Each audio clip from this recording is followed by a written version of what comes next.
Seja bem-vindo ao Direito na Prática. No programa de hoje nós vamos falar sobre o casamento infantil. Sabia que a lei mudou? E mais, quais são as consequências de uma cirurgia feita de maneira precipitada por crianças e adolescentes? Acompanhe agora, no Direito na Prática, quais podem ser as consequências desses atos impensados.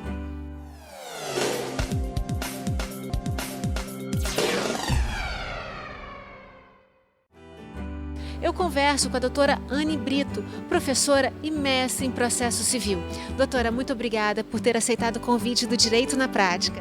Eu que agradeço, é uma honra falar sobre um assunto tão importante. Doutora, como que o Código Civil de 2002 tratava o casamento civil antes da alteração da lei agora em março de 2019? Bom, em relação à idade, o casamento era regulamentado da seguinte forma pelo Código. Acima de 18 anos, as pessoas poderiam casar da forma como bem entendesse, assim como praticar qualquer outro ato da vida civil. E as pessoas entre 16 e 18 anos dependiam de autorização dos pais, ou se os pais não autorizassem, dependiam de autorização do juiz, caso assim desejassem casar. E existia uma exceção, que era um casamento em caso de gravidez. A senhora pode exemplificar um pouquinho melhor isso? Isso, na verdade existiam duas exceções, uma era para o caso de gravidez, então a pessoa, independente da idade, mesmo que fosse abaixo dos 16 anos, ela poderia casar no caso de gravidez, e também havia uma exceção no caso de crime. Só que essa exceção, na verdade, apesar dela constar no Código Civil, ela já tinha sido derrogada pelo Código Penal, porque houve uma alteração em 2005 na legislação penal que jogou por terra essa exceção, então já não era aplicada antigamente. Então esse casamento, ele realmente evitava a condenação de um adulto ou era só se fossem duas crianças, dois jovens juntos? Não, até 2005 ele realmente evitava, o que era um absurdo. Mas desde 2005, por conta da legislação penal, considerar o relacionamento abaixo dos 14 anos como estupro de vulnerável, esse casamento já não adiantava mais. A Lei 3.811, que alterou agora o nosso Código Civil, fala em idade núbio. Qual é essa idade núbio? E também o que é núbio? Núbio é a idade para casar, então a gente tem na nossa legislação uma idade específica para o casamento, a capacidade civil específica para a realização do casamento, que é a partir dos 16 anos. E dos 16 aos 18, o jovem pode casar? Pode casar, desde que os pais autorizem e, na falta dos pais, o juiz. Quer dizer que os pais têm que emancipar? Entra a emancipação aí? Não, aí são duas coisas diferentes. A emancipação é uma forma de antecipar a capacidade civil, e quando a pessoa casa ou vive em união estável, ela acaba se emancipando de uma forma natural. Casou, já é considerado emancipado. E essa autorização para o casamento é diferente. Os pais não precisam entrar com um processo de emancipação. Basta autorizar o casamento que o filho consegue casar entre os 16 e 18 anos. Então, o que efetivamente mudou depois da Lei 3.811? O que efetivamente mudou é que não existe mais essa possibilidade aberta para mesmo pessoas menores de 16 anos casarem por conta de gravidez. Como a gente tinha mencionado, existiam essas duas exceções. A exceção por conta do crime já não era aplicada desde 2005 e existia essa exceção por conta da gravidez. Então, menores de 16 anos poderiam realmente contrair núpcias, mas hoje em dia não pode mais. Menor de 16 anos não pode casar em hipótese alguma. Os entre 16 e 18 anos conseguem com autorização dos pais ou juiz. Mas isso não impede a união estável desses menores, né? Como é que fica, então? Não impede, é justamente a realidade, porque casar é caro. Então, as pessoas que usam esse tipo de relacionamento, isso é fático, né? A união estável é um acontecimento e isso acaba acontecendo naturalmente. Então não tem como evitar. A legislação ela é importante porque ela dá um sinal de como que o ordenamento brasileiro quer se portar. Não quer aceitar mais o casamento infantil, mas realmente tem que ter uma mudança de cultura para que sejam evitadas as questões da união estável. Existe uma divergência na doutrina, como a lei é muito nova, existe uma divergência na doutrina se o impedimento para o casamento ele vai ser aplicado para a união estável. Se também ficaria proibida essa questão na união estável. Mas eu não vejo como se fosse muito prático, porque você trazer esse impedimento, considerar essa relação como se fosse nula ou anulável, independente disso, não traz resultado, porque essas pessoas estão vivendo em união estável e a gente acaba só trazendo prejuízo para quem já está numa situação de vítima. Eliane, você acredita que a proibição que a Lei 3.811 trouxe de que os menores de 16 anos não podem casar é um resgate à infância? Sim, com certeza. A justificativa do projeto é justamente essa, que a infância seja resgatada, mas é preciso mais do que isso, porque a legislação é importante no sentido de dizer como que o ordenamento brasileiro quer ser visto, o que ele autoriza ou não, e a gente não quer que o casamento infantil seja uma prática, mas a prática existe e ela é cultural, então a gente precisa de políticas públicas incentivando, mostrando a essas pessoas quais são os prejuízos do casamento infantil, que são diversos, né? A gente tem evasão escolar, a própria saúde dessas meninas é prejudicada. Qual é a maior consequência ou quais são as consequências que essas meninas vão sofrer casando tão jovens? O que acontece? Muitas dessas meninas, elas buscam no casamento fugir de uma situação de violência, às vezes, que elas passam em casa. E elas se sentem muito violentadas ou muito presas, sem liberdade dentro de casa, né, com os pais, e buscam casar para alcançar essa liberdade, para fugir desse ciclo de violência, mas não é, infelizmente, o que acontece. Às vezes a reprodução desse ciclo de violência e de falta de liberdade é reproduzida pelo marido. Então é mais complicado ainda porque elas estão ali naquela relação apenas com aquela pessoa e às vezes até com a família da pessoa, perpetuando a mesma coisa que elas viviam em casa. Então isso traz reflexo para a autoestima dessas meninas, né, que entram nesse ciclo. Muitas delas param de estudar, param de trabalhar.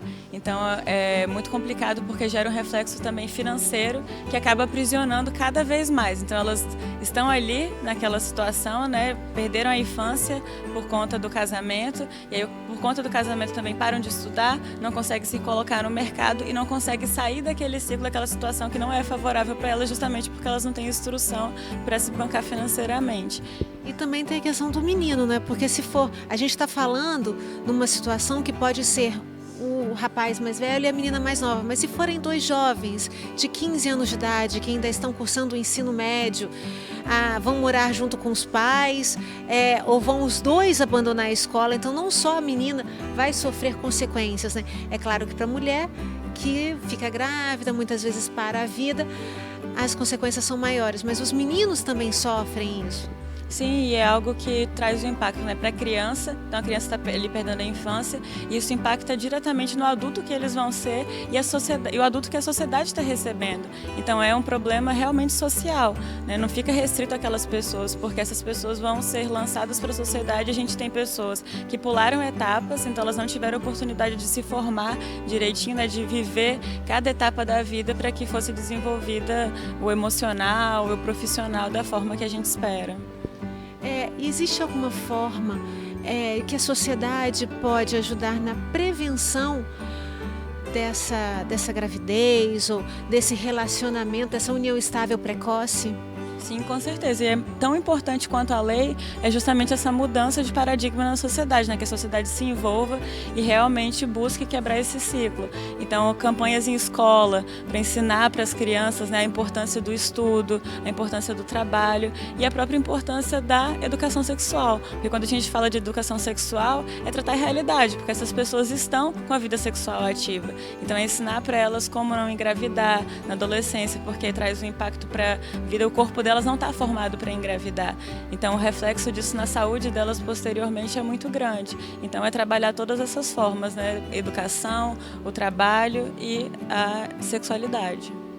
Doutora, muito obrigada. Eu tenho certeza que o nosso telespectador ficou bem atento, porque as informações são muito importantes. Obrigada por ter vindo ao Direito na Prática. Eu que agradeço o convite. Obrigada.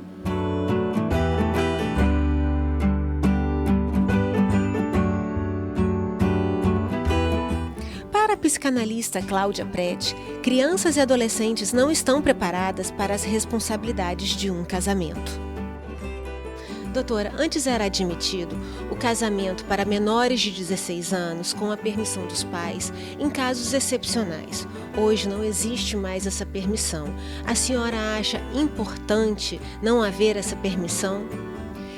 Patrícia, antes de responder, eu acho que é importante a gente ponderar uma questão que tem a ver com a maturidade desse que está se casando, né? Que ela não é necessariamente cronológica. Às vezes a gente tem uma moça de 14 anos que tem mais maturidade do que alguém que já tem, teoricamente, idade para se casar. No entanto, na forma como a nossa sociedade está organizada e na maneira como os filhos são criados hoje, de fato, 14 anos, 15, ainda não é uma idade em que eles estão sendo criados para assumir as responsabilidades do casamento. Porque com a mudança da lei, o casamento antes de 16 anos, os pais poderiam forçar esse adolescente a se casar. Hoje não existe mais essa questão dos pais forçarem um adolescente a se casar antes de 16 anos.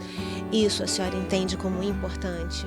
Sim, porque isso acaba sendo uma proteção a essa criança e a esse adolescente, né? Hoje, com a lei, ela fica com a possibilidade de garantir a infância e a adolescência pelo tempo necessário à sua subjetividade, ao seu amadurecimento psíquico.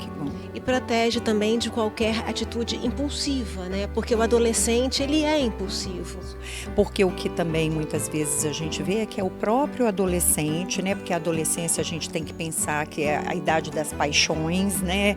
Dos grandes impulsos. E às vezes é o próprio adolescente que, se vendo apaixonado, ele quer se lançar numa relação, num casamento, mas que ele ainda não tem os recursos necessários para lidar com isso. Muito obrigada, doutora. Obrigada a você. Nós vamos agora para um rápido intervalo e voltamos logo falando quais são as consequências de atos impensados realizados por crianças e adolescentes. Taliev Gastronomia nasceu para atender quem procura se alimentar bem, com praticidade e qualidade. Oferece café da manhã, almoço e grande variedade de saladas, wraps, congelados, sucos e lanches da tarde. Aberto de segunda a sexta, o Taliev Enseada tem delivery para quem quer receber delícias em casa ou no trabalho. Alimentação saudável para o seu dia a dia é no Taliev Enseada. Venha conferir! Direito na Prática, com Patrícia Botti. Oferecimento FDV, a Faculdade de Direito de Vitória. Taliev Gastronomia, a sua refeição saudável. SA Ambiental, prestando serviços especializados e atuando para um meio ambiente sustentável. E Centro de Evolução Profissional CEP, 22 anos preparando vencedores.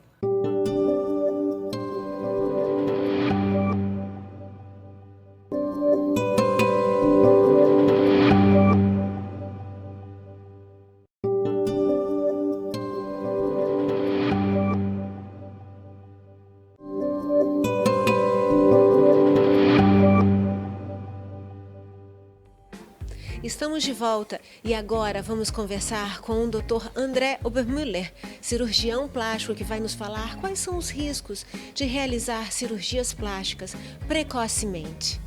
Doutor, existe um limite mínimo para ser feito determinadas cirurgias em crianças e adolescentes? Então, esse limite mínimo às vezes é bem mínimo mesmo. Exemplo, a fenda palatina, lábio leporino. Doutor, o que é a fenda? Fenda palatina é uma alteração genética onde a criança nasce com uma fenda no palato, né, e o lábio marcado, uma fenda labial também. Essas cirurgias às vezes são feitas ao nascer, né? Já tem gente que faz essa cirurgia intraútero, né?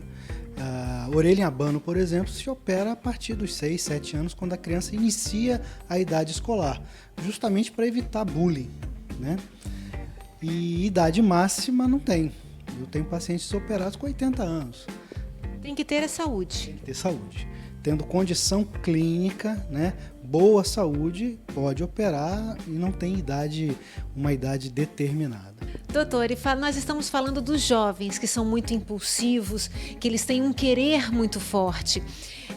E existe, apesar dessa vontade do jovem fazer uma cirurgia de orelha de abano, de mama, dele querer fazer isso fora do tempo, existe uma limitação? Sim. O mais comum é em relação à mama, né? As meninas hoje querem trocar a festa de 15 anos por uma prótese de silicone. Não dá. A via de regra deve-se aguardar a completar a formação física dessa paciente. Então, uma menina hoje de 15 anos ainda tem muita coisa para mudar em relação à mama, tronco, tórax, e ela não tem ainda maturidade para encarar uma cirurgia como essa. Então, aquela impulsividade precisa ser freada, ela vai precisar aguardar até os 18, 19 anos e finalizar, né, a maturação dessa mama. Mas existe também o outro lado, em que, falando de mama, há necessidade de ser feita uma redução por problemas de saúde. Sim. Como toda regra tem exceção, essa é uma das exceções. Pacientes bem jovens, 13, 14 anos, com o que a gente chama de gigantomastia, mamas muito grandes que vão atrapalhar o desenvolvimento dessa criança, né? Tanto físico como psicológico, ela se retrai, ela não quer mais sair de casa, né? Nesses casos, a cirurgia está indicada, né? Sempre com autorização dos responsáveis. Mesmo se for numa idade que não é recomendável? Mesmo que seja numa idade em que a regra não recomenda. Né? Então, até porque cada um é cada um, né? Exatamente. Então, um exemplo, uma menina de 13, 14 anos que tem a mama muito grande e que a coluna já começa a se inclinar, ela começa a se retrair, ela não vai mais socializar. Essa mama está aprisionando essa criança. O prejuízo psicológico vai ser maior. Muito maior. Então a cirurgia vai libertar essa criança, mesmo que depois, aos 18, 20 e poucos anos, ela tenha que fazer alguma outra cirurgia. Mas você deu a ela a chance de desenvolver psicologicamente corretamente. E o cirurgião que não concorda, apesar de todas essas questões, em realizar a cirurgia, ele pode negar? O cirurgião sempre pode negar esse tipo de tratamento, né? Mas eu penso que a gente precisa ser solidário ao paciente, né? Você precisa ver o sofrimento daquela pessoa. Então, medicina não é curar sempre. A medicina não cura sempre, mas o principal é aliviar sempre o sofrimento. Se isso é possível, eu acho que o cirurgião deve ser sensível a isso. Então o senhor aconselha aos pais e aos jovens terem cautela e analisarem em conjunto cada situação. Caso a caso. Cada ser humano é um universo único, precisa ser visto dessa forma. E a medicina está sendo mais humanizada. A medicina é uma profissão humana, isso não pode ser perdido. Muito obrigada, doutor. Um prazer.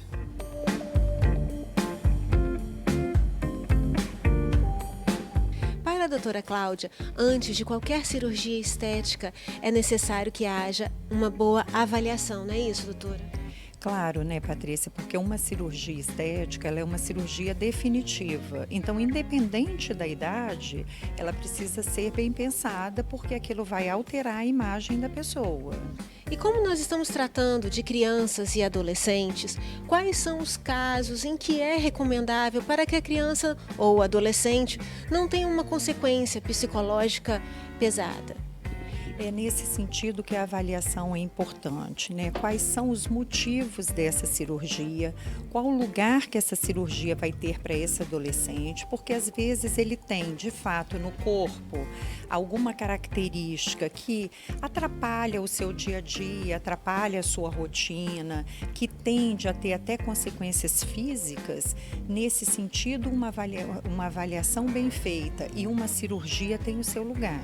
Né? O que a gente vê é que nós temos vivido momentos de muitos excessos, então as pessoas têm feito cirurgia cada vez mais cedo porque querem obedecer a um padrão que está sendo imposto, né, pela nossa sociedade atual. Então temos que ser todos lindos, magros, bem-sucedidos e com isso tanto as crianças quanto os adolescentes estão caminhando nessa demanda excessiva de cirurgias. Então a senhora recomenda que os pais deem atenção ao desejo daquela criança que sofre, o adolescente, né? Que sofre um bullying, que se esconde. Não aquela criança que quer ser quer ser mais magra, quer ser mais bonita, mas sim sempre dando atenção à questão social, no sentido de socialização, de ambientação, para uma convivência melhor. Então, na verdade, quando a gente fala da necessidade de uma avaliação, de uma escuta atenta do que é a demanda dessa criança ou desse adolescente por uma cirurgia, isso não quer dizer somente uma avaliação dos profissionais que estão envolvidos, mas também da família, né? O que está acontecendo com essa criança? Que efeitos que esse suposto defeito na imagem está trazendo para ela? Isso é de fato algo que se justifica ou não? Então, é muita escuta, é muito diálogo, é muita conversa para poder entender se de fato essa cirurgia ela vai trazer ganhos para essa criança ou para esse adolescente e não somente atender ao que se supõe que se espera como padrão. Pode acontecer dessa criança tirar notas ruins na escola em razão de uma insatisfação do próprio corpo? O que a gente vê é que muitas vezes, quando tem muita dificuldade com o próprio corpo, isso tem efeitos vários na vida da criança e do adolescente. Às vezes na escola, no rendimento escolar, nas relações de amizade, né? E uma série de familiares, uma série de outras. Então, de fato, isso precisa ser levado em conta, mas também eu acho que uma observação fundamental que a gente precisa fazer a respeito disso é que não adianta mudar só o corpo, né? Que essa criança ou esse adolescente que está sofrendo os efeitos dessa dificuldade com a imagem corporal, ela precisa ser trabalhada, ela precisa ser elaborada para que a cirurgia de fato tenha um efeito desejado. Doutora, muito obrigada por ter vindo ao Direito na Prática. Obrigada pelo convite, estou sempre à disposição. Ficamos por aqui com mais um Direito na Prática. Porém, antes de encerrar, eu faço questão de agradecer aos meus parceiros, a Regina Pagani, que me veste, a Raquel Pinheiro, que fez o meu cabelo e a minha maquiagem.